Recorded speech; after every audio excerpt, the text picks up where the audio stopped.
It is harder than it looks.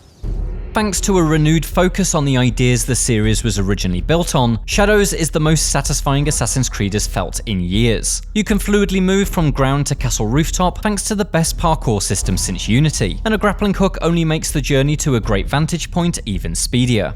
Perched on a tightrope high above the enemy, you're only a drop away from scoring the perfect kill. Provided you're playing as Naoe, that is. Take control of Yasuke, Shadow's second protagonist, and it's a whole different game. I meant to do that. Yasuke is slow, he is clumsy, he can't kill silently, and he climbs like a grandpa. He is the antithesis of an Assassin's Creed protagonist. He's one of Ubisoft's most baffling design choices, and one of its most fascinating. Because when I play as Yasuke, I don't feel like I'm playing Assassin's Creed anymore.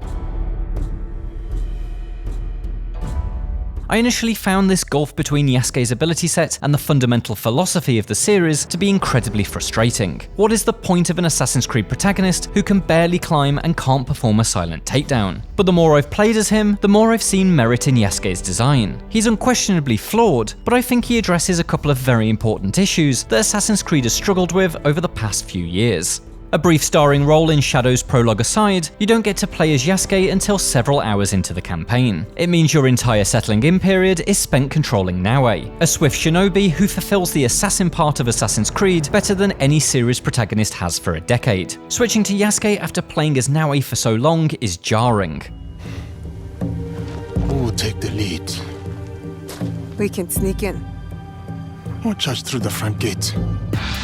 This towering samurai is too big and too noisy to effectively sneak through enemy camps, and is barely capable of climbing anything higher than his own head. He cannot find a handhold in the jutting roofs that line Japan's streets, and when you do find something he's able to climb, he does so painfully slowly. On rooftops, he precariously balances on the apex, standing upright for all to see as he cautiously inches forward. These impairments to Yasuke's climbing abilities introduce friction. Scaling environments can feel like a chore, with structures like scaffolding and ladders required to make any significant progress. All of this doesn't exactly force Yasuke to stay at ground level, but it certainly encourages it. This in turn denies him vision. Without easy access to high vantage points, it's difficult to map out an area's threats and plan accordingly. And where a grounded Naoe at least has the enemy highlighting eagle vision to fall back on, Yasuke has nothing. Take up his blade, and you're agreeing to sacrifice almost everything other than raw strength. If this sounds not a lot like Assassin's Creed, it's because it isn't.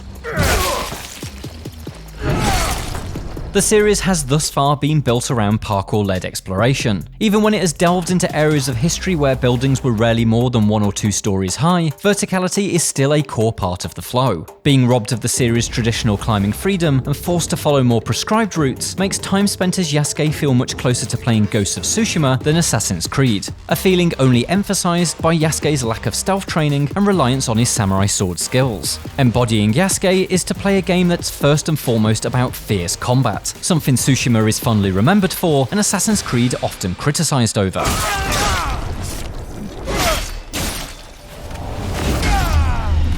To play as Yasuke is to be asked to rethink how to play Assassin's Creed. Historically, the series has allowed us to climb anywhere. Previous Assassins have been knife-happy Spider-Men, armed with sticky hands that allow them to scale everything from towers to glaciers as if they were ladders. It is effortless, and as a result, it offers no challenge whatsoever. Yasuke changes this. While it's true that there's a lot beyond his grasp, careful observation of the environment reveals hidden pathways that have been built especially to allow Yasuke to reach his objectives. For instance, a leaning tree trunk protruding from an overcrop can lead you to a sink point that would otherwise be inaccessible without a grappling hook. A castle may have an open window on the second floor, easily entered if you follow the staircase-like arrangement of the courtyard's exterior wall. Such paths are arguably more interesting to decipher than the practically faultless scrambles of past games. These pathways only take Yasuke where he needs to be though. He has much less freedom when it comes to general exploration, and it's difficult to gain the high ground to observe enemy patrol patterns. But Yasuke really doesn't abide by the traditional Assassin's Creed approach of assessing guard movements and planning ahead. His only real stealth ability is the brutal assassination skill, and,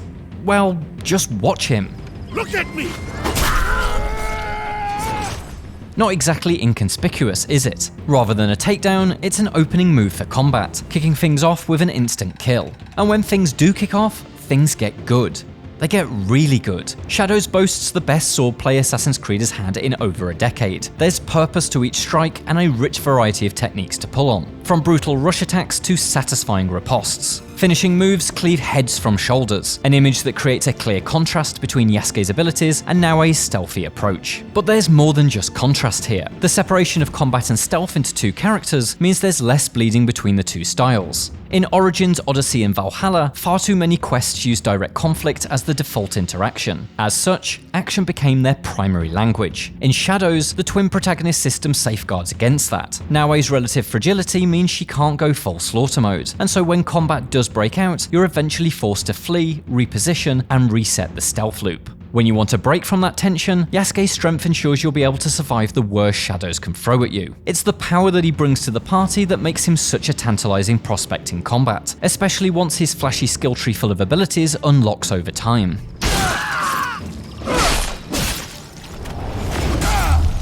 There's strong intention within Yasuke's design then, but it's nonetheless difficult to see where he fits into Assassin's Creed. This is a series built on stealthy kills and vertical exploration, ideals that Yasuke is in direct opposition to.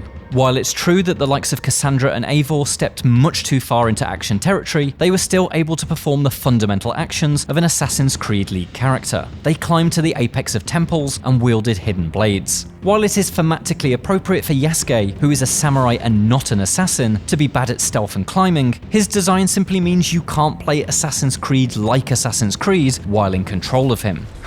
That hurt.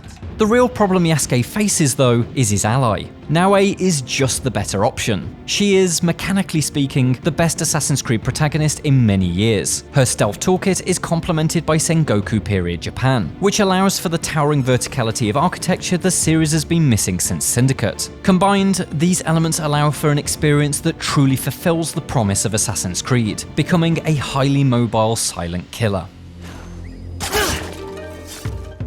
Naoe also benefits from the design changes that shape Yasuke. While she can climb up to practically anywhere in the world, the stick to every surface mantra of the series has been scrapped in favour of something slightly more realistic. This means you still have to assess climbing routes and find anchor points for your grappling hook, but you can leap further and climb faster. These are the fundamental things that turn an open world into an Assassin's Creed sandbox. And when you are on the ground and in the thick of it, Naoe's combat flow feels just as ruthlessly violent and impactful as Yasuke's. She benefits from all of the swordplay enhancements he enjoys, just with the caveat that she can't endure battle for as long as her samurai friend can. All of this raises the question, why would you play as Yasuke when you can play as Naoe?